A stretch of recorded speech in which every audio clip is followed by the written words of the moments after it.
खबरें विस्तार से। कोरोना महामारी को देखते हुए शनिवार रानीगंज बोरो 2 और चैम्बर ऑफ कॉमर्स की तरफ से एक साथ मिलकर रानीगंज के विभिन्न इलाकों को सैनिटाइज किया गया।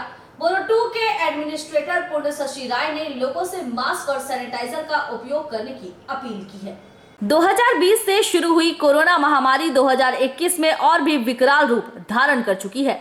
कोरोना संक्रमितों की संख्या बढ़ती ही जा रही है और अब जिस तरह से खबर आ रही है कि लोग घर में रहने से भी डर रहे हैं।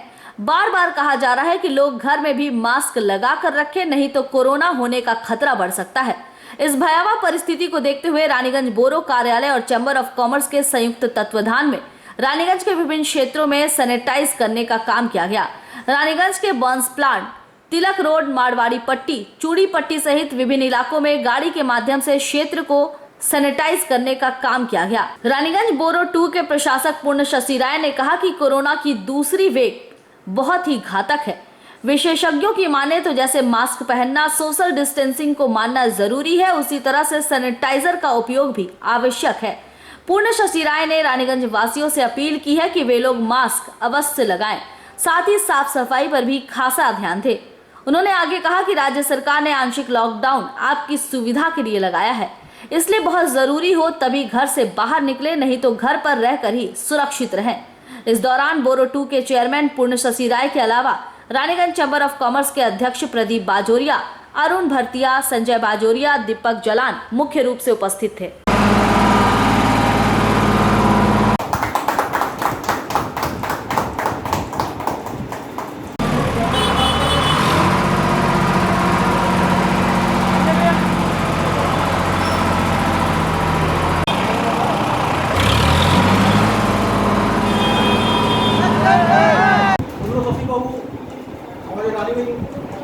म्यूनिसिपल कॉर्पोरेशन है रानीगंज बोरो 2 एडमिनिस्ट्रेटर और आसनसोल एडमिनिस्ट्रेटर हमारे संगे उपस्थित হয়েছে। আমি ওনাদের অভিনন্দন করছি, ওনাকে স্বাগত জানাচ্ছি। আমি আজকে যে প্রোগ্রাম আছে আমাদের জয়েন্ট ভেঞ্চারে রানীগঞ্জ চেম্বার অফ কমার্স और রানীগঞ্জ মিউনিসিপ্যালিটি জয়েন্টলি আমরা স্যানিটাইজেশনের প্রোগ্রাম দিয়েছি। আজকে আমরা ফার্স্ট ফ্লোর থেকে শুরু করে তিনটা ফ্লোর থেকে শুরু করে আশীর্বাদে মাননীয় মুখ্যমন্ত্রী তৃতীয়বারের জন্য শপথ নিয়েছেন। শপথ নেওয়ার পরেই উনি ঘোষণা করেন যে বাংলায় এখন যে কোভিড-19 চলছে তার পাশে দাঁড়ানো মানুষের কাজ করে। আমরা আসানসোল পৌর নিগমের পক্ষ থেকে রানীগঞ্জ জেলায় আজ থেকে রানীগঞ্জ চেম্বার অফ কমার্সের যৌথ সহযোগিতায় আমরা রানীগঞ্জ শহরবাসীর পাশে দাঁড়িয়ে স্যানিটেশনের কাজ শুরু করলাম এবং চেম্বার অফ কমার্সকেও আমরা এর আগেও বলেছি আমাদের আসানসোল পৌর নিগমের বোর্ডের পক্ষ থেকে, আসানসোল পৌর নিগমের অ্যাডমিনিস্ট্রেটর বোর্ডের পক্ষ থেকে যে সকল শ্রেণীর মানুষ থেকে বাংলার মুখ্যমন্ত্রী মমতা বন্দ্যোপাধ্যায় কাজ করতেন। আপনারা এগিয়ে আসুন, আমরা সাথে আছি, সরকার সাথে আছি। সর্বোপরি যিনি আমাদের বিধায়ক হয়েছে তো সারা বাংলা জুড়ে উনি ঝাঁপিয়ে পড়েছেন মাননীয় মুখ্যমন্ত্রী মমতা বন্দ্যোপাধ্যায়। সাথে সাথে আসানসোল পৌর নিগমের পক্ষ থেকেও আমরা 10টা যে পৌর এলাকায় আমরা ইতিমধ্যে কাজ শুরু করে দিয়েছি। আজকে আসানসোল কর্পোরেশনের রানীগঞ্জ बोरो 2 এবং রানীগঞ্জ চেম্বার অফ কমার্সের সহযোগিতায় এবং আমাদের যিনি বিধায়ক হয়েছেন মাননীয় তাপস বন্দ্যোপাধ্যায়ের উদ্যোগে আমরা আজকে রানীগঞ্জ শহরে স্যানিটেশনের কাজ শুরু করলাম এবং এটা ধারাবাহিকভাবে প্রতিদিন চলবে এবং আপনাদের মাধ্যমে আমরা রানীগঞ্জবাসীর সাথে সাথে পৌরনিগম এলাকায় সমস্ত নাগরিকদের কাছে আবেদন করছি যে সরকারের যে বিধিনিষেধ সেটা মেনে চলুন, দূরত্ব বজায় রাখুন, সকলের সঙ্গে সহযোগিতা করুন, আমরা যেন করোনা মুক্ত হতে পারি। মাননীয় মুখ্যমন্ত্রী আপ্রাণ চেষ্টা করছেন বাংলার মানুষের জন্যে, তাই আসানসোল পৌর নিগম রানীগঞ্জ চেম্বার অফ কমার্সের পক্ষ থেকে আমাদের বিধায়ক তাপস ব্যানার্জির উদ্যোগে আমরা আজকে নবরূপে শুরু করে দিয়েছি রানীগঞ্জ পৌরসভার বিভিন্ন ওয়ার্ডে নাগরিকদের যে স্যানিটাইজেশনের পরিষেবা, সেটার সাথে সাথে আমরা উদ্যোগ নিয়েছি সাফ সুতরা শহরে পরিষ্কার জল রাখার, তারও কাজ আমরা করছি এবং আমরা রানীগঞ্জ नागरिकদের সহযোগিতা পাচ্ছি। आसनसोल म्यूनिसिपल कॉर्पोरेशन के बोरो 2 रानीगंज म्यूनिसिपलिटी के साथ हम जॉइंटली सैनिटाइजेशन का प्रोग्राम आज से चालू कर दिए हैं। आज हम लोग बंस प्लॉट से शुरू करके तिलक रोड, मावड़ी पट्टी, बड़ा बाजार, अर्जुन पट्टी में सैनिटाइजेशन का काम हम लोग शुरू कर दिए हैं और सैनिटाइजेशन काम चालू हो गया है। आपका नाम? Pradeep Bajoria, president Raniganj chamber of commerce. Raniganj से सम्राट दास की रिपोर्ट, पीवी न्यूज। रानीगंज के नेशनल हाईवे 60 पर स्थित रोनाई इलाके में खदान भरने के लिए रखी गई छाई से लोगों को काफी परेशानियां हो रही है। नतीजा शनिवार तृप्ति गोड़िया, करबला, बरदही के लोगों ने विरोध जताया। साथ ही कई टीएमसी नेताओं पर इससे काला धन कमाने का आरोप लगाया है। एक तो देश में कोरोना महामारी लोगों को अपनी चपेट में ले रही है, तो दूसरी तरफ गंदगी लोगों का जीना दुश्वार कर रखी है। रानीगंज के राष्ट्रीय राजमार्ग 2 पर स्थित रोनाई इलाके के आसपास खदानों को भरने के लिए छाई रखी गई है और ये छाई हवा के साथ उड़कर लोगों को परेशान कर रही है। इस तरह के परेशानी को देखते हुए शनिवार रानीगंज के तृप्ति गोड़िया, करबला, बरदही के चांदवारी डांगा के लोगों ने विरोध जताया। लोगों का कहना है कि एक तो कोरोना महामारी फैल रही है, ऊपर से खदान को भरने के लिए रखी गई छाई हमारे लिए और परेशानी खड़ी कर रही है। छाई उड़ने की वजह से सांस लेने में काफी दिक्कतें हो रही हैं। लोगों का कहना है कि अगर खदान को भरना ही है तो फिर मिट्टी डालकर भरे, छाई को रखने की जरूरत नहीं है। वहीं कुछ लोगों ने इन सब के लिए टीएमसी के कुछ नेता मुनव्वर खान, मोइम खान, नजीबुल, मंगलपुर का जीतन घोष को जिम्मेदार ठहराया है। वहीं जब इस बारे में टीएमसी नेता मुनव्वर खान से सवाल किया गया तो उन्होंने कहा कि टीएमसी पूर्ण बहुमत से सरकार बनाई है, इसलिए बेबुनियादी आरोप लगाए जा रहे हैं। हमें इन सब से कोई लेना देना नहीं है।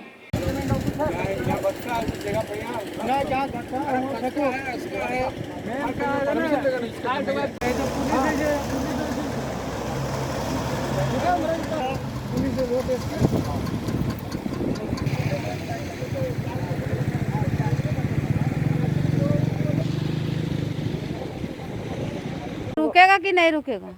छाई गला से हम लोग का बहुत असुविधा हो रहा है। खदान उदान में फेंक रहा है, उसमें हम लोग को बहुत दिक्कत हो रहा है। झड़िया रहा, हम लोग का घर उर सब भर जा रहा है। सांस उस लेने में प्रॉब्लम हो रहा है, तो हम लोग क्या करें बोलिए? क्या है उसमें? अरे यहाँ बंद होना चाहिए। यहाँ का पैसा खा रहा है ना, क्या खा रहा है बोल रहा है। कौन सुनने तो मिल रहा है हम लोग को, जो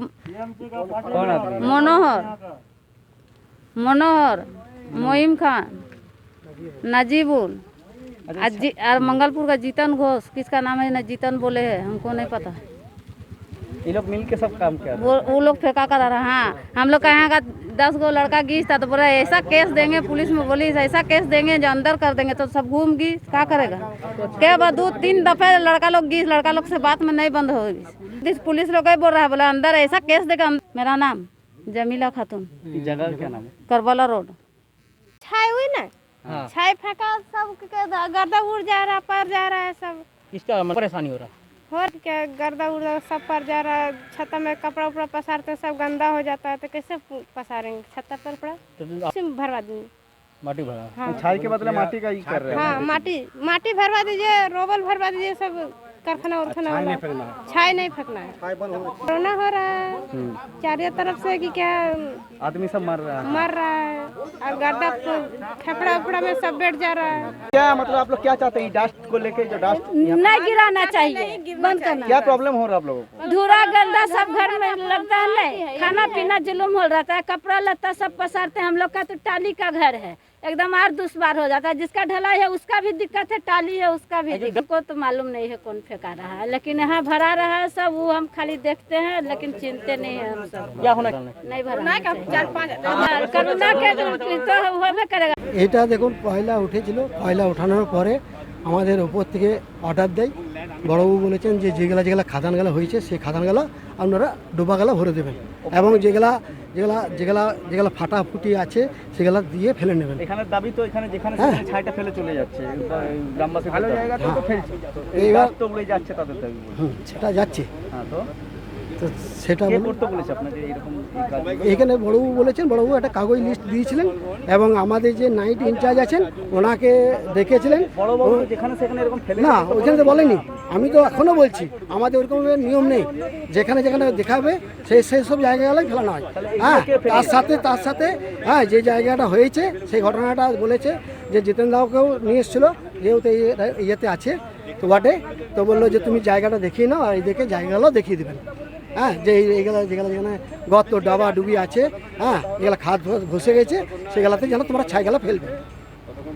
এবারে কিছুটা সুবিধার্থের জন্য फेंकने का बहाना में ये लोग इससे पैसा कमा रहा है।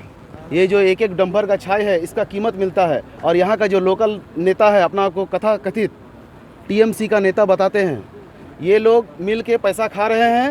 और ये बहाना क्या बना रहे हैं कि हम लोग यहाँ पर जो माइंस हुआ है इल्लीगल उसको भर रहे हैं। लेकिन इसको भरने के बहाना में अगर वहाँ एक डंपर लग रहा है तो वहाँ 10 डंपर का हाइट बना करके इसको ज़रूरत से ज़्यादा छाई फेंका जा रहा है। और यहाँ का जो फेंकने वाला है वो बता रहे हैं कि हमको ऑर्डर मिला है बड़ा बाबू से। ये बड़ा बाबू को बता रहे हैं। अच्छा, अभी आपने कहा जो देखिए यहाँ तृणमूल का इंचार्ज जो है उन लोगों का नाम तो यहाँ सभी जानते हैं। क्या नाम?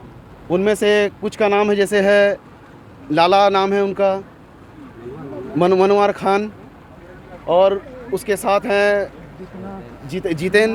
जितेन घोष।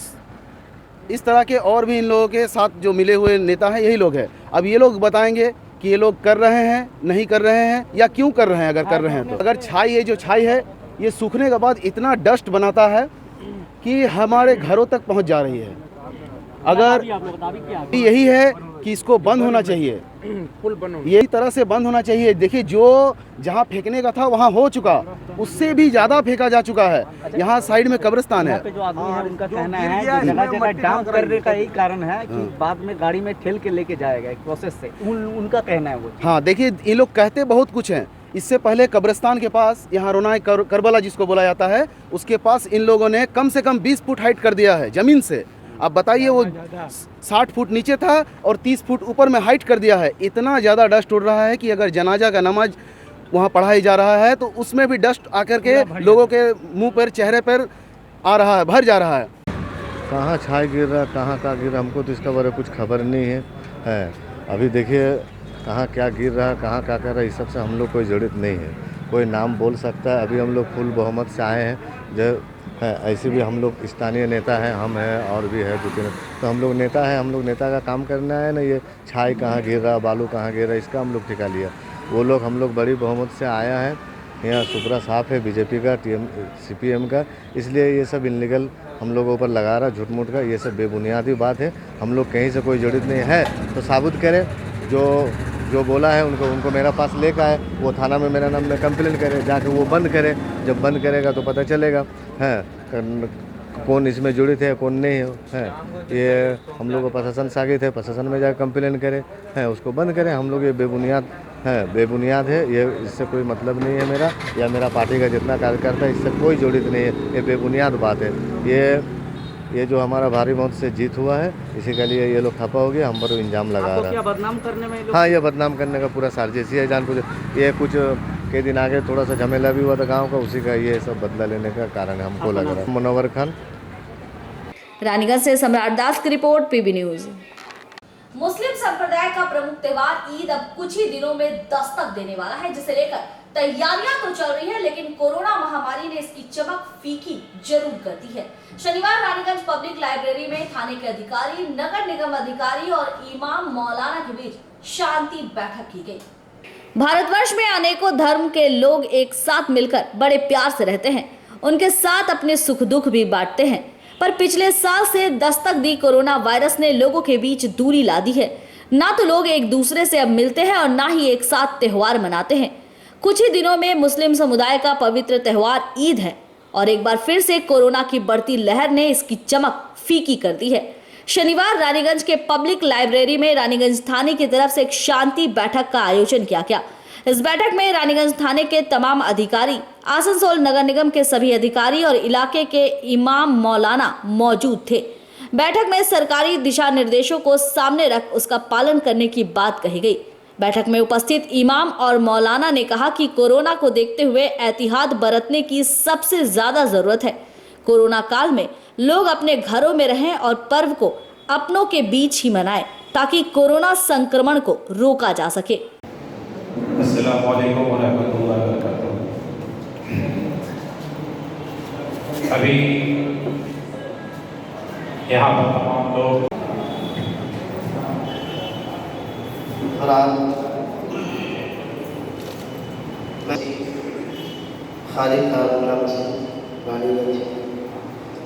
मैं सबसे पहले अपने तमाम हिंदू भाई जो हमारे यहाँ मौजूद मुबारकबाद पेश करता हूँ। अभी आप लोगों ने हमारे रानीगंज थाना के ऑफिसर आप लोगों से गुफ्तगू कर रहे थे, उन्होंने बताया कि ईद की नमाज के लिए क्या गाइडलाइन है। हम लोगों के इमाम साहब बड़ी मस्जिद के, उन्होंने टोटल बात का एक निचोड़ उन्होंने कहा कि गवर्नमेंट से जो जो नियम आएगा हम लोग सब उसको नियम को मानकर चलेंगे, और इस नियम को मान के चलना ही हमारा आज का पहला लक्ष्य है कि हम लोग गवर्नमेंट का नियम मान के चलेंगे। ये हमको मान लेना ही पड़ेगा। मास्क से घर से बाहर न निकले, और जहाँ भीड़ भारी वाली जगह हो उस जगह से आप परहेज करें। जैसे कई दिन ऐसा हुआ कि नमाज पढ़ने के बाद गुपचुप वाला लोग के पास में कुछ भीड़ लगा दिया, तो मैंने बर्दाश्त जाके कहा कि देखिए भीड़ लगाना जो है ये मना है, इसी से बीमारी फैलती है। अब एक जगह 50 आदमी 40 आदमी गुपचुप खाएगा तो किसी को भी जरा सा भी अगर बीमारी का असर होगा तो उसके जरिए वायरस पैदा हो जाएगा। तो इसलिए हम लोगों के शरीयत का भी हुक्म है कि जो अरबाब हुकूमत है, जो हुकूमत के लोग हैं, जो पावर में हैं, उनकी बात को मानना हम लोगों के लिए ज़रूरी है। हमारी शरीयत भी इस बात की इजाज़त देती है। लेकिन जो मशवरा मैंने दिया उस पर जो है आप लोग ज़रा सोचेंगे और जो अच्छा होगा वही करेंगे। मैं ये नहीं कहता कि आप ऐसा करें, मैंने एक अच्छा मशवरा दिया, बस यही मेरी चंद बातें आप लोगों से थी जो मैंने कहा। और इसके बाद और हमारे पदाधिकारियों को तहे दिल से शुक्रिया अदा करते हैं कि हम लोगों को ईद मनाने के लिए हुकूमत वक्त का जो गाइडलाइन है उन्होंने बताया, बहुत बहुत शुक्रिया। लेकिन हम सब बड़े नाजुक दौर से गुजर रहे हैं। ऐसे हालात में हम लोगों को वाकई जो है हुकूमत वक्त का भी और शरीयत का भी ख्याल रखना चाहिए।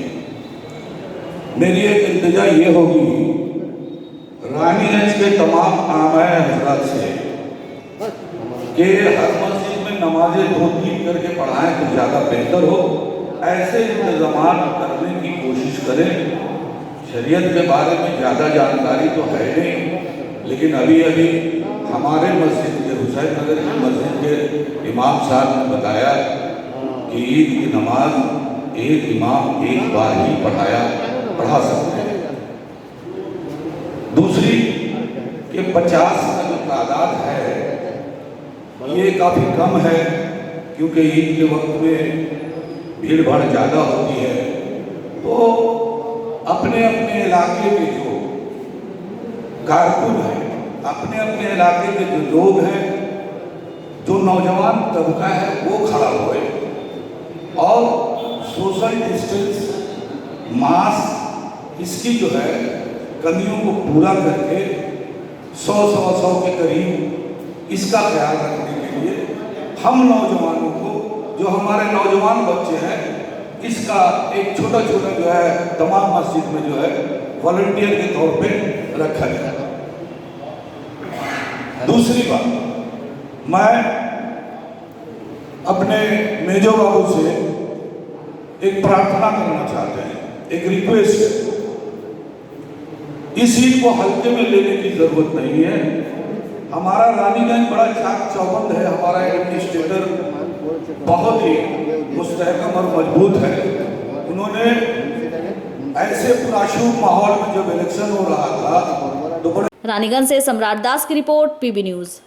बाराबनी विधायक विधान उपाध्याय ने जीत के बाद शनिवार प्रेस मीट की, जहां उन्होंने मीडिया के माध्यम से बाराबनी के लोगों को संदेश दिया कि इस कोरोना काल में वे लोगों के साथ हैं। वहीं लोगों की सुविधा के लिए 24 घंटे हेल्पलाइन नंबर जारी किया, जिसमें कोरोना से संबंधित कोई भी मदद आसानी से मांगी जा सकती है। शनिवार बाराबनी के विधायक विधान उपाध्याय के निर्देश पर रूपनारायणपुर तृणमूल कांग्रेस पार्टी कार्यालय में एक संवाददाता सम्मेलन आयोजित किया गया। इसमें कोरोना महामारी को लेकर हेल्पलाइन नंबर जारी की गई। मीडिया के तहत बाराबनी विधानसभा के लोगों के पास ये संदेश दिया गया कि तृणमूल कांग्रेस हमेशा से लोगों के पास रही है, आगे भी हर स्थिति में वो लोगों के साथ रहेगी। सलानपुर ब्लॉक तृणमूल कांग्रेस अध्यक्ष मोहम्मद अरमान और साधारण संपादक भोला सिंह ने सबसे पहले बाराबनी विधानसभा के लोगों को धन्यवाद दिया कि उन्होंने तीसरी बार टीएमसी की तरफ से विधायक चुने गए विधान उपाध्याय को जीत दिलाई है। जीत के बाद ही कोरोना महामारी को देखते हुए तृणमूल कांग्रेस के लोग आम जनता की सुविधा के लिए कमर कस लिए हैं। विधान उपाध्याय ने निर्देश दिया है कि कोरोना के समय लोगों को किसी तरह की असुविधा न हो, इसका पूरा ध्यान रखा जाए। वहीं हेल्पलाइन नंबर के साथ साथ एम्बुलेंस की सुविधा लोगों के लिए दी गई है। इसके अलावा 10 आइसोलेशन बेड बढ़ाया गया है। इस दौरान विधायक केंद्र सरकार को निशाने पर लेना नहीं भूले। उन्होंने बढ़ते बंगाल में कोरोना महामारी का जिम्मेदार केंद्र सरकार को ठहराया है। उन्होंने आगे कहा कि नरेंद्र मोदी और अमित शाह और चुनाव आयोग की वजह से कोरोना विकराल रूप ले रहा है। सभी राजनीतिक पार्टियां 4 से 5 चरणों में चुनाव संपन्न कराने की बात कह रही थी, लेकिन इसके लिए चुनाव आयोग राजी नहीं हुआ और यही वजह है कि बंगाल में कोरोना की भयावह स्थिति हो गई है। बीजेपी लोगों को मारने की राजनीति करती है, जबकि ममता बनर्जी लोगों को बचाने की राजनीति करती है। हेल्पलाइन नंबर 24 घंटे चालू रहेंगे।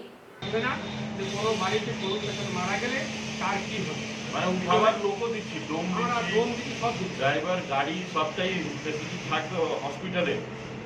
আমাদের কাছে নাম্বার থাকবে ড্রাইভারের, ওইখানেও নাম্বার থাকবে। যে যা যেরকম খবর পেলে আমাদেরকে খবর পেলে এই নাম্বারগুলো খবরে আমরা ডেথ সার্টিফিকেটে যে সমস্যা সেটা আর অসুবিধা হচ্ছে না। এখন ডেথ সার্টিফিকেট কোভিডের জন্য বিএমএস সাহেব আমাদের দিয়ে দিচ্ছে। এখানে কোনো অসুবিধা হলে আমরা অর্ডার এসে গেছে দিয়ে দিবেন। একটা জিনিস আমাদেরকে মাইন্ড করতে হবে যে এটা করোনা আমাদের কাছে বলে এসেছিল, টোটালি কন্ট্রোল হয়ে গেছে, কিন্তু ইলেকশন সেন্ট্রাল গভর্নমেন্ট এবং ইলেকশন কমিশন জেনে শুনে এই ট্রেনিংটা করে এখানে করোনাকে বাড়িয়ে দিল। আমরা মনে করি তারা ভিলেন, তারা সেন্ট্রাল গভর্নমেন্ট এবং ইলেকশন কমিশন পশ্চিম বাংলার মানুষের জন্য তারা ভিলেন। আইসোলেশন সেন্টার আমাদের হিন্দু কনস্টেবলকে আইটিআইতে করা হবে, সেটা সম্পূর্ণভাবে আমাদের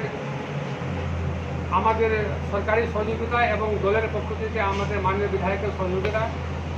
সেই সেফ হোম বা আইসোলেশন হোম তৈরি করা হবে, যেখানে প্রত্যেক বেডে অক্সিজেন থাকবে।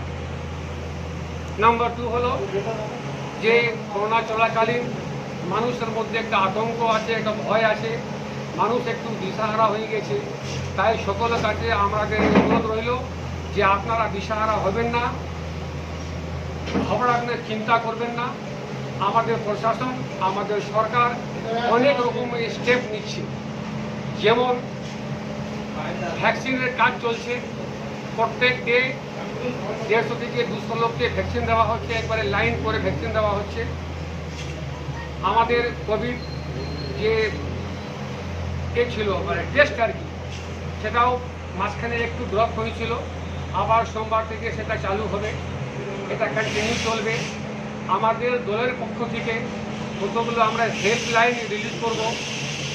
সেই হেল্পলাইনের মাধ্যমে যে কোনো ব্যক্তি আমাদের সালানপুর ব্লকে যে কোনো সময় যে কোনো অসুবিধা পড়লে ওনারা এই হেল্পলাইনে ফোন করবেন। সে ওষুধ হোক, ট্রিটমেন্ট হোক, অ্যাম্বুলেন্স হোক, সব রকমের সুবিধা পাওয়া যাবে। মানুষের মনোবলটা যে ভেঙে গেছিল, আমরা বলবো যে আপনারা মনোবলটা ভাঙবেন না। আমরা পুরো টিম, আমাদের এমএলএর পুরো টিম, আমরা কিন্তু সালানপুরের মানুষের সাথে আছি এবং অ্যাম্বুলেন্সের নাম্বারও আমরা দিয়ে দেব। যে কোনো সময়, যে কোনো মুহূর্তে আপনারা উইদাউট এনি হেজিটেশন আপনারা আমাদেরকে জানাবেন। যে ভলেंटियर्स আমাদের আছে যে আমাদের। आसनसोल से संतोष मंडल की रिपोर्ट, पीबी न्यूज। शुक्रवार नियामतपुर से चितरंजन जाने वाली रोड पर खड़े 55 वर्षीय बाबू को एक ट्रक कुचलते हुए फरार हो गई। पुलिस को जानकारी मिलते ही पुलिस घटनास्थल पहुंची और शव को पोस्टमार्टम के लिए जिला अस्पताल भेज दिया। फिलहाल पुलिस घटना की जांच कर रही है। शुक्रवार रात नियामतपुर से चितरंजन जाने वाली रोड पर खड़ी ट्रकों के लिए 55 साल के व्यक्ति बाबू पहरा दे रहे थे। रोजाना की तरह शुक्रवार भी वो पहरा दे रहे थे। इसी दौरान एक ट्रक जब वहां से गुजरी, तभी बाबू उस ट्रक के चक्के के नीचे आ गए। हालांकि ट्रक कुचलते हुए उन्हें फरार हो गई और बाबू की घटनास्थल पर ही मौत हो गई। खबर मिलते ही नियामतपुर फाड़ी की पुलिस घटनास्थल पहुंची और शव को पोस्टमार्टम के लिए जिला अस्पताल भेज दिया। वहीं पुलिस ये भी जानने की कोशिश कर रही है कि आखिर बाबू ट्रक के नीचे कैसे आए।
आसनसोल से संतोष मंडल की रिपोर्ट, पीबी न्यूज।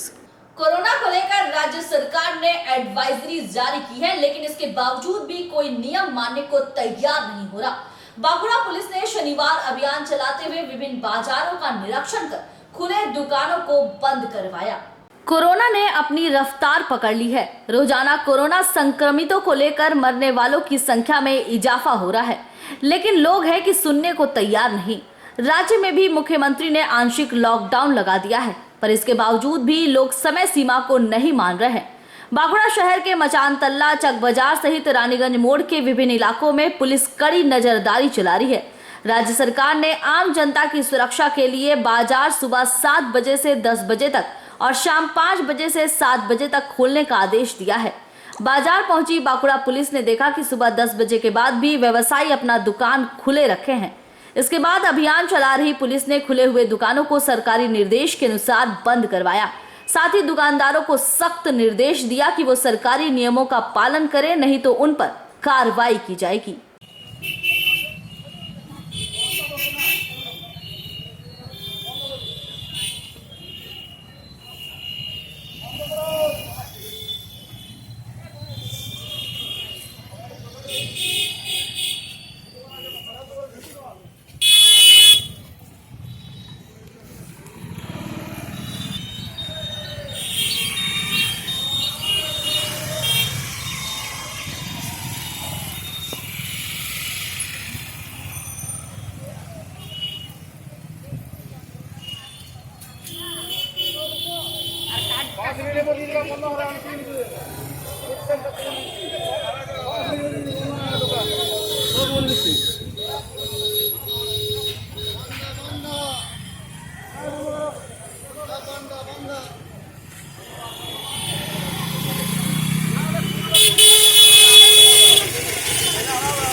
बांकुड़ा से अनूप राय की रिपोर्ट, पीबी न्यूज।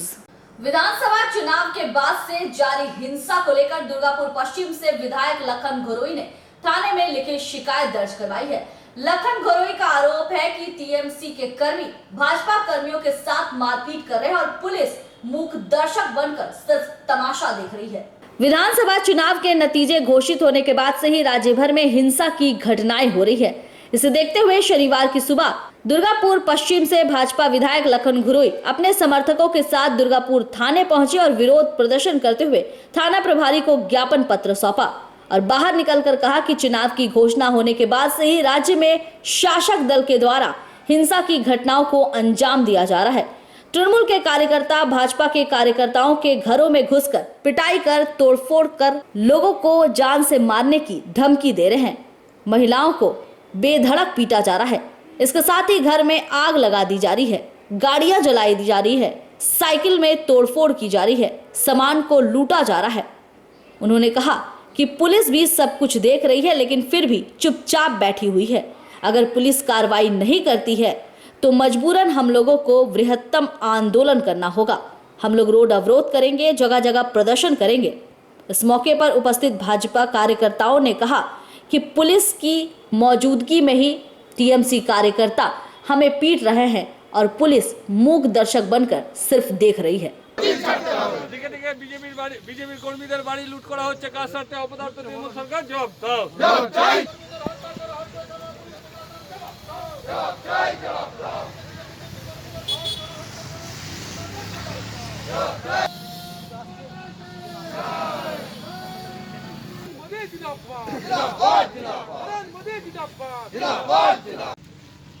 দেখুন, আপনারা জানেন সকলে যে পশ্চিমবঙ্গের 2021 নির্বাচনের ফলাফল আর 2 তারিখে ঘোষণা হয়েছে, ফলাফল বেরিয়েছে।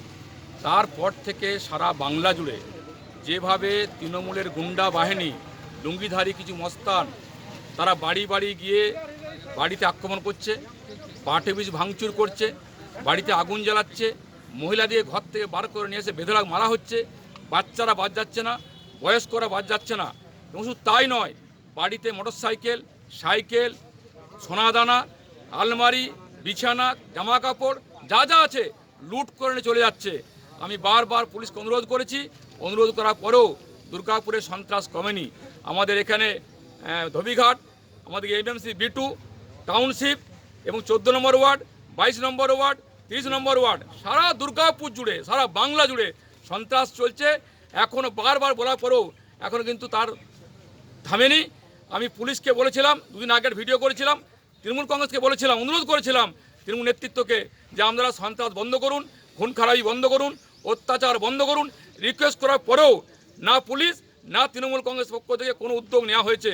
সেই কারণে বাধ্য হয়ে আমরা দুর্গাপুর বিজেপির পক্ষ থেকে থানাকে এবং এডিসিপিকে একটা স্মারকলিপি দিতে এসেছি এবং বলতে এসেছি যদি আজ থেকে যদি এই সন্ত্রাস না কমে তাহলে আমরা কিন্তু কাল থেকে জিটি রোড, রাস্তা অবরোধ, বিক্ষোভ, মিছিল, প্রতিবাদ, প্রতিরোধ আমরা করতে বাধ্য হব। আর সেই কারণে আমরা গুটি কয়েক লোক, কেন কোভিড চলছে, কোভিডকে মেনে ওসি বলেছে লক্ষণদা 100-র উপর যেন লোক না হয়, সেটা নিয়ম মেনে কিন্তু আমরা গুটি কয়েক কার্য করতে এসেছি। আমরা সাহল দিতে এসেছি এবং জানাতে এসেছি যদি ইমিডিয়েটলি দুর্গাপুরে সন্ত্রাস বন্ধ না হয় তাহলে বিজেপি কর্মীরা রাস্তায় নামতে বাধ্য হবে। আর তখন যদি সংঘর্ষ হয়, যদি ক্ষয়ক্ষতি হয়, যদি অত্যাচার হয় তাহলে পুলিশ দায়ী থাকবে, তৃণমূল কংগ্রেস দায়ী থাকবে। আর সেই কারণে আমরা আপনারাই তো প্রত্যেক দিন আপনাদের টিভির পর্দায় দেখাচ্ছেন। মাননীয় আমাদের বিধায়ক কালকে বিধানসভায় এই কথাগুলো উঠেছে। ওখানে যেভাবে সন্ত্রাস পুরো বাংলায় চলছে, বিশেষ করে দুর্গাপুরে অফিস জ্বালিয়ে দেওয়া হচ্ছে। সংসদীয় রাজনীতিতে একজন জেতে একজন হারে, জেতার হারার মধ্যে তার মানে যাদের মানুষ নিয়ে এলো, যাদের ওপর মানুষ বিশ্বাস করলো, তার মানে তারা যারা হেরে গেল তাদের মারবে? তারা তো সাধারণ মানুষ, একটা দলের মতদর্শকে তারা বিশ্বাস করে। সেই মতদর্শ বিশ্বাস করা মানে তারা ক্রিমিনাল। তাদের বাড়ি গিয়ে ইট পাটকেল মারছে, মানুষকে মারছে, মুখ ফাটিয়ে দিচ্ছে। 100-150 জন আমাদের কার্যকর্তা বাড়ি থেকে পালিয়ে গেছে। এটা কোন রাজনীতি, কোন জায়গায়? এটা কি জঙ্গল রাজ চলছে? এটা কি জঙ্গল? দুর্গাপুর শহর 200 কিলোমিটার দূর, কলকাতা থেকে 200 কিলোমিটার দূর, মনে হচ্ছে জঙ্গলে আছি। যে যা ইচ্ছে তাই করছে, পুলিশ নীরব, পুলিশ কোনো অ্যাকশান নিচ্ছে না। তৃণমূলের যারা দুষ্কৃতী এবং তৃণমূলের নেতৃত্ব সবাই জানে, তাদের নাম জানে, আমি নামটা আর ক্যামেরার সামনে বলছি না, তারা স্বয়ং করুক। হিতে বিপরীত হবে আমি বলে দিলাম। যদি এটা চলতে থাকে, মানুষ বারবার মার খেতে, গান্ধীজির জায়গা না এটা যে একটা গাল চড়ে দিলাম মারতেই থাকবে, মারতে তো হবে না। যদি দুর্গাপুরের পুলিশ এখনো অ্যাকশন না নেয়, সাধারণ মানুষের কিন্তু অসুবিধা হবে। আমরা রাস্তায় নামবো। যদি ঘাত প্রতিঘাতেরই এই দুর্গাপুর করে নিতে চায়, তৃণমূলকে বলছি মোস্ট ওয়েলকাম। আমাদের ধৈর্যের একটা সীমা আছে। 6-7 দিন হলো দয়া করে ভেতরে চলে যান। এবং যারা দূরে পালিয়ে আছে তারাও আপনাদের ঘরের মতন ছেলে, তারা মা বাবা থেকে দূরে, তারা খেতে পাচ্ছে না, কেউ জঙ্গলে আছে, ভয় ভীত হয়ে আছে, ভীত সন্ত্রাস চলছে, তাদের ঘরে ফিরে আনার ব্যবস্থা করুন। তারাও আমাদের বাড়ির কেউ ছেলে, কেউ ভাই, কেউ দাদা, তাদের ফিরিয়ে আনার চেষ্টা করুন এবং দুর্গাপুরে শাंति कायम করুন, এইটুকুনি বলার আছে। জয় শ্রীরাম। दुर्गापुर से निमाई दास की रिपोर्ट, पीबी न्यूज। और यहाँ हम रुकेंगे एक छोटे से ब्रेक के लिए।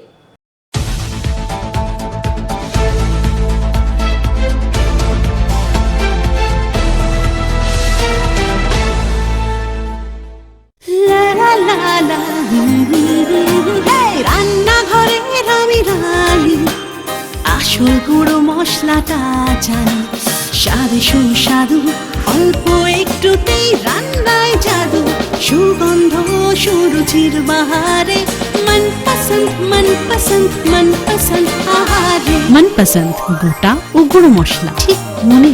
অ্যাগ্রো ফ্রেশ স্বাদের পাশাপাশি আপনার স্বাস্থ্যের পুষ্টিগুণে সমৃদ্ধ। অ্যাগ্রো ফ্রেশ আটা, ময়দা, সুজি, बेसन, ছাতু ও ডালিয়া। Agro fresh pure fresh and natural.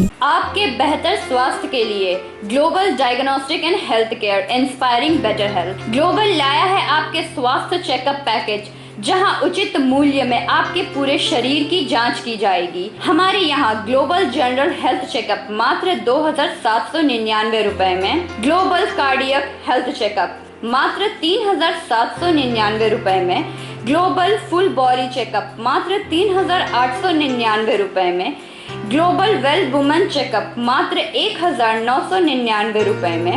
We provide super speciality clinic, CT scan, 16 slice, digital x-ray, colour Doppler echo, USG, mammography, ECG, TMT, Holter monitoring, ECG, NCV, pathologic microbiology, histopathology, PFT, uroflowmetry, health checkup packages, pharmacy.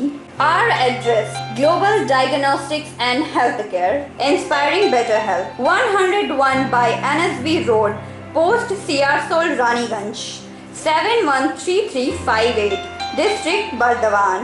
Phone number 0341244580, 244581, 244582. Our email address: globalhealthrng@gmail.com. Our website: www.globaldiagnostics.net.in। यहाँ स्थित दवा दुकान में सभी दवाइयों पर 10% की विशेष छूट। परेशान है अपनी रोजमर्रा की बिजी शेड्यूल से? सोच रहे हैं कि कहां से खरीदें अपनी घरेलू चीजें, स्टेशनरी, कपड़े, मेकअप का सामान जैसी इत्यादि चीजें? परेशान मत होइए, इजी बाजार लाया है एक ही छत के नीचे सभी चीजें। तो सोचना क्या है, यहाँ पर सभी चीजों पर उचित मूल्य उपलब्ध है एवं सभी चीजों का भरपूर स्टॉक, जिसे आप आसानी से खरीद सकते हैं। इतना ही नहीं, इजी बाजार में होम डिलीवरी की भी सुविधा उपलब्ध है। तो फिर देर किस बात की? हमारा पता है NSB road, opposite Anjana cinema hall. हमारा फोन नंबर है 9775766400।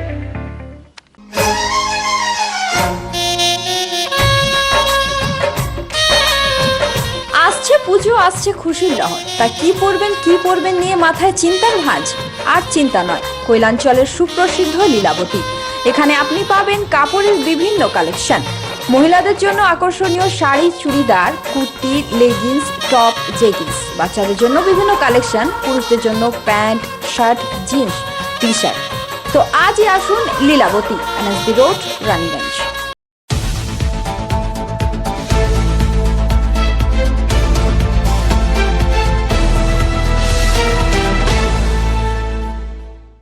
ब्रेक के बाद आप सभी का स्वागत है। दुर्गापुर के मलान दीघी से मूचीपाड़ा तक सड़क के दोनों ओर PPE किट, मास्क और मेडिकल उपकरण गिरे देखे गए। इसके बारे में जब मलान दीघी पंचायत प्रधान पीयूष मुखर्जी से सवाल किया गया तो उन्होंने कहा कि अभी तक कोई लिखित शिकायत नहीं मिली है, पर मीडिया से पता चला है तो इस पर अवश्य कार्रवाई होगी।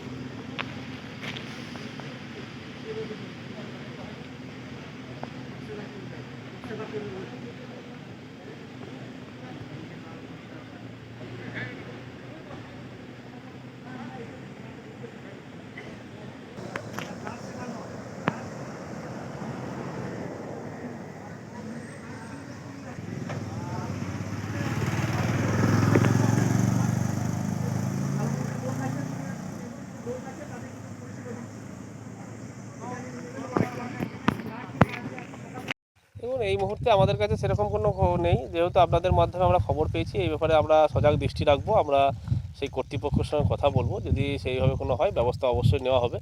আমরা ঊর্ধ্বতন কর্তৃপক্ষকে এই ব্যাপারটি জানাবো, বিএমএস সাহেবকে আমি এই ব্যাপার নিয়ে চিঠি লিখবো এবং যদি দেখা যায় যে না এটা সত্যি হচ্ছে তাহলে তার ব্যবস্থা দ্রুত সত্তর নেওয়া হবে। दुर्गापुर से निमाई दास की रिपोर्ट, पीबी न्यूज। सलानपुर के बेगुनिया कोलियारी इलाके में रह रहे ग्रामीणों को अब जमीन खाली करनी पड़ेगी। शनिवार सलानपुर ईसीएल के जीएम के साथ बैठक के बाद भी जब कोई हल नहीं निकला तो भुइयां समाज के प्रदेश अध्यक्ष सिंटू भुइयां सिंधु कानू मूर्ति के सामने धरना प्रदर्शन पर बैठ गए। सलानपुर ईसीएल क्षेत्र के बेगुनिया कोलियारी में वर्षों से रह रहे ग्रामीणों को अब जमीन खाली करना पड़ेगा। शनिवार सलानपुर ईसीएल के जीएम के साथ बैठक में भी कोई हल नहीं निकला। बता दें कि शुक्रवार ईसीएल के सुरक्षाकर्मी जेसीबी के साथ ग्रामीणों के घर तोड़ने पहुंचे, जहां भुइयां समाज उत्थान समिति के प्रदेश अध्यक्ष सिंटू कुमार भुइयां के नेतृत्व में ग्रामीणों ने प्रदर्शन करते हुए कोलियारी के ट्रांसपोर्ट को बाधित कर दिया था। इसके बाद ईसीएल अधिकारियों ने शनिवार एरिया कार्यालय में बैठक कर समाधान करने की बात कही थी। शनिवार बैठक में सिंटू कुमार भुइयां समेत 10 लोगों के प्रतिनिधि मंडल पहुंचे, जहां बैठक में कोई भी निर्णय नहीं हो पाया। इसके बाद ईसीएल कार्यालय के समक्ष सिंधु कानू प्रतिमा के नीचे सिंटू कुमार भुइयां ने घंटों आंदोलन किया। सिंटू कुमार भुइयां ने बताया कि आज ईसीएल कार्यालय में हमने गरीब परिवार के घर को लेकर जीएम के पास एक बैठक की, पर कोई निष्कर्ष नहीं निकला। ईसीएल प्रबंधन ने साफ कहा है कि घर हम उपलब्ध नहीं करा सकते, इसलिए आज के बैठक में कोई निष्कर्ष का मतलब ही नहीं है। हम लोगों ने शांति रूप से आंदोलन किया है और हमारे बाराबनी विधायक को पूरी घटना की जानकारी दी गई है। उन्होंने हर संभव सहायता का वादा किया है। ऐसा कुछ भी हमें आश्वासन नहीं दिया या कोई भी भरोसा नहीं दिया कि हम शांतिपूर्वक इस कोविड में रह पाए। जीएम साहब ने कहा कि आप हमको तोड़ना ही पड़ेगा, हम तोड़ेंगे ही, आपको जो करना है जैसे करना है आप अपना व्यवस्था देखिए। तो इस जीएम साहब के बात से काफ़ी हम लोग को दुखद हुआ है, दुख पहुंचा है और काफ़ी अशांति महसूस कर रहे हैं। हम लोग समझ नहीं पा रहे हैं कि अभी हम लोग क्या करेंगे। अभी हम लोग जीएम साहब को रिटर्न दिए हैं, हम लोग वीडियो एसडीओ हमारे लोकल एमएलए एवं सभी अधिकारी को हम लोग रिटर्न जनाएंगे कि हम लोग इस कोविड-19 में कहाँ जाएंगे, जहाँ 60-70 साल से जिस ज़मीन पर रह रहे हैं उस ज़मीन को छोड़ करके हम लोग आगामी काल